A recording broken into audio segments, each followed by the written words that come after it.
Hello, Jai Hind friends. Welcome back to the online lecture series of Business Management.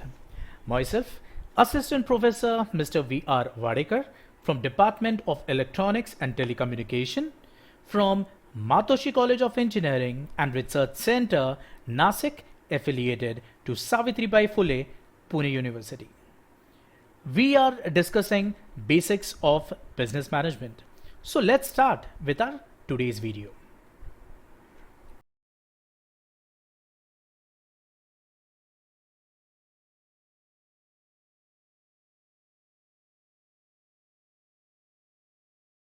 But before that, let's have a quick revision. In last lecture, we have seen the principal management given by Henry Fayol, who was a French management theorist. He has listed out 14 principles as like your division of work, also called as division of labor, then authority and responsibility, discipline, unity of command, unity of direction, subordination of individual to general interest, remuneration, centralization of authority, scalar chain, order, equity of treatment, stability, initiative, and esprit de corps. Today, we are going to study about the principle of management given by F. W. Taylor, who has given scientific management theory.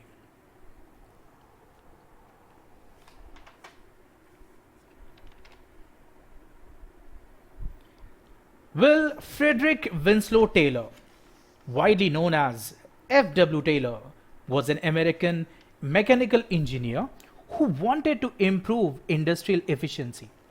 He started his career as an operator and rose to the position of chief engineer. He conducted various experiments during the process, which forms the basis of scientific management. He is regarded as the father of scientific management. He wrote a book on the principle of management in the year 1911. The primary emphasis of scientific management was on the planning, standardizing, and improving human effort at the operative level in order to maximize output with minimum input. According to Taylor, scientific management it is an art of knowing exactly what you want your men to do and seeing that they do it in the best and the cheapest way. In Taylor's view, if a work is analyzed scientifically, it will be possible to find one best way to do it. Hence, scientific management it is a thoughtful, organized, dual approach toward the job of management against hit or miss or rule of thumb. Talking about principles of scientific management. Science, not the rule of thumb. Well, scientific investigation should be used for taking managerial decisions instead of basing it on opinion, institution, or any thumb rule. This principle suggests that work assigned to any employee should be observed, analyzed with respect to each and every element and part and time involved in it. Under scientific management, decisions are made on the basis of facts and by the application of scientific decisions. Harmony, not discord. Cooperation between employers and employees. Well, Taylor believed in cooperation, not individualism. It is only through cooperation that the goals of the enterprise can be achieved efficiently. Taylor believed that the interest of employer and employees should be fully harmonized so as to secure mutually understanding relations between them. Next, scientific selection, training, and development of employees. Well, there should be scientifically designed procedure for the selection of workers. Workers should be selected and trained to make them fit for the job. Physical, mental, and other requirements should be specified for each and every job. And the management has to provide opportunities for development of workers having better capabilities. Next is your division of work or responsibility. This principle defines the clear roles to be played by the different level of managers and workers.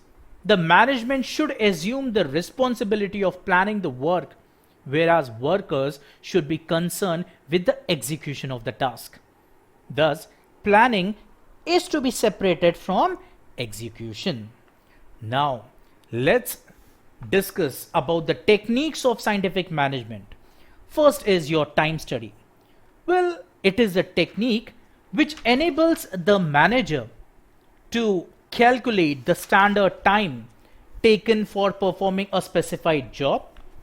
Every job of every part of it is studied in detail.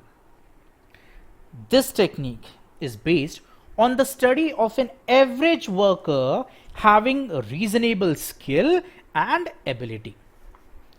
Average worker is selected and assigned the job, and then with the help of stopwatch, time is calculated for performing that particular job.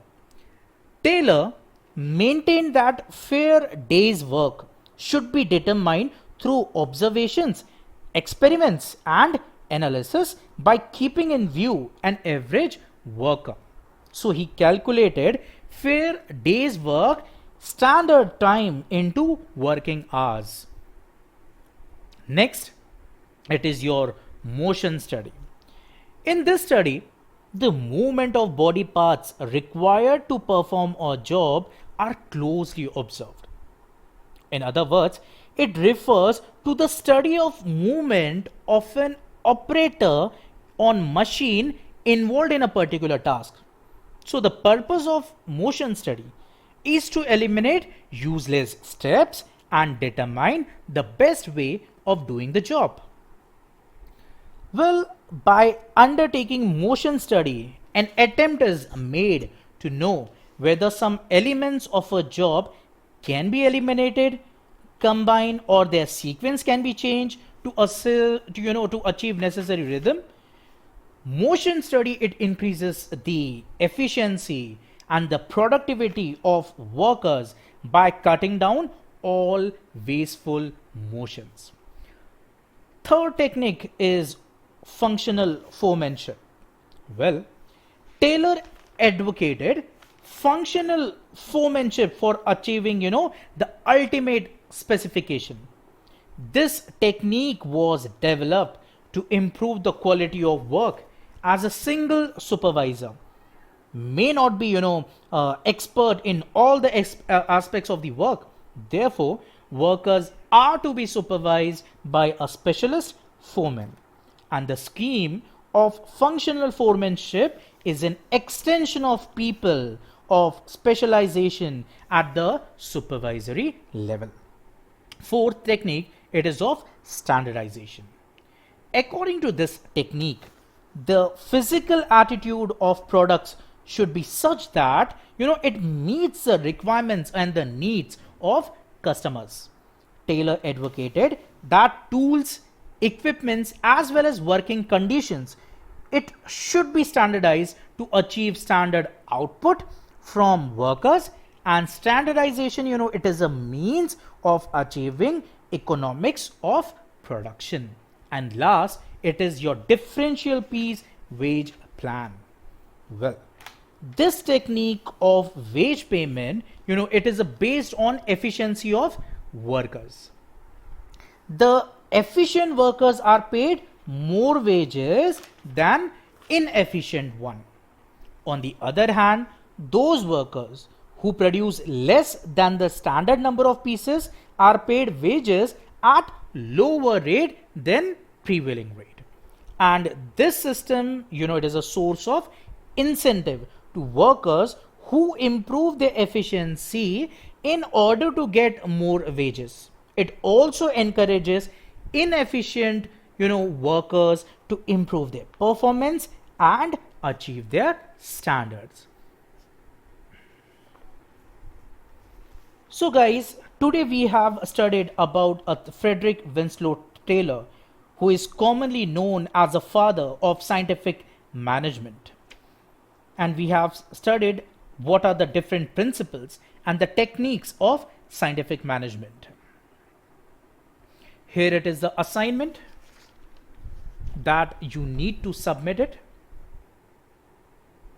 to my email address. In next video, we are going to study about Elton Mayo, who contributed, what's his contribution in the principles of management. So thank you guys very much.